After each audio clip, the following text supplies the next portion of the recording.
बारे में सारी चीजें पहले से तय हैं। आज आप देख रहे होंगे कैसे एक एक करके वहां पर संभल का इस्लामीकरण हुआ, कैसे वहां पर पूरी तरह एक एक चिन्ह नष्ट किए गए।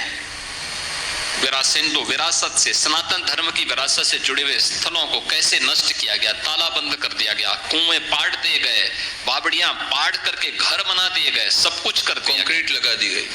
और लगातार वहां दंगे होते थे, कोई सरकारें नहीं बोलती थी। 1947 से लेकर के 2017 के पहले तक 209 हिंदुओं की हत्या हुई। 1976 में 8 हिंदू निर्मम रूप से मारे गए और 1978 में 184 हिंदुओं की सामूहिक हत्या हुई। एक भी दरिंदे के खिलाफ कार्रवाई नहीं हुई, एक को भी कार्रवाई, एक के खिलाफ भी कार्रवाई नहीं हुई। और उसके बाद भी लोग शांति के पैगाम लेकर के घूमते हैं, यानी गरीबों के घर उजाड़ोगे, हिंदू बेटी और हिंदू बहनों की सुरक्षा में सेंध लगाओगे और तब भी शांति का पैगाम लेके घूम रहे हो। हिंदू व्यापारियों के प्रतिष्ठानों पे कब्जा करोगे, हिंदू धर्मस्थलों को नष्ट करोगे और तब भी शांति के पैगाम के दूत बनकर के घूमते हो। इस चेहरे को उजागर किया जाना चाहिए और सबके सामने चीजें आनी चाहिए। अगर कोई दरिंदा है तो उस दरिंदे को सार्वजनिक रूप से जनता के सामने खड़ा किया जाना चाहिए। और संभल में भी कहीं न कहीं ये अलग अलग कालखंड में हुआ था। याद रखना, आईने अकबरी में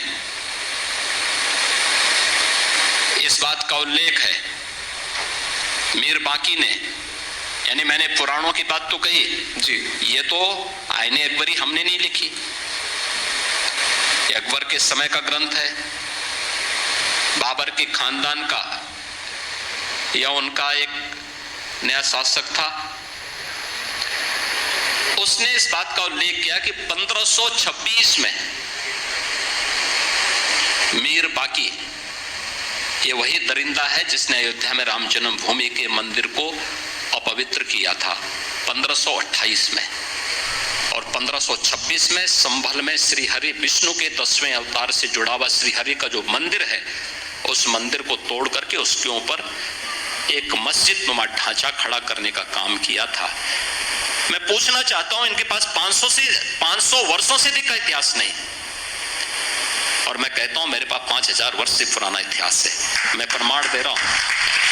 प्रमाणों की चर्चा होती है तो क्या इस पे चर्चा करेंगे? नहीं कर सकते। योगी जी एक अनुमति दें। हाँ, ये कहते हैं पुराने विवाद है, पुराने विवादों पर ताला लगा दो। इनका कहना है कि वे पुराने विवाद है, फिर कहते हैं प्लेसेस ऑफ वर्शिप एक्ट है, तो कह रहे पुराने विवादों पर को बंद करके रखो, इनको फिर से खरीदने की जरूरत नहीं है। तो उनको आप क्या कहेंगे योगी जी?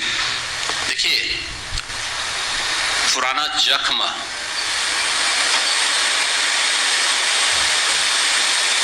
का उपचार होना बहुत आवश्यक है, नहीं तो कैंसर हो जाता है। उसका समाधान होना बहुत आवश्यक है, क्योंकि ये उपचार की प्रक्रिया के साथ, अन्यथा कितनी भी कीमोथेरेपी और रेडियोथेरेपी आप देते रहेंगे, उसका समाधान नहीं होने वाला है। सर्जरी एक बार होगी और उस सर्जरी के लिए हमें तैयार रहना होगा।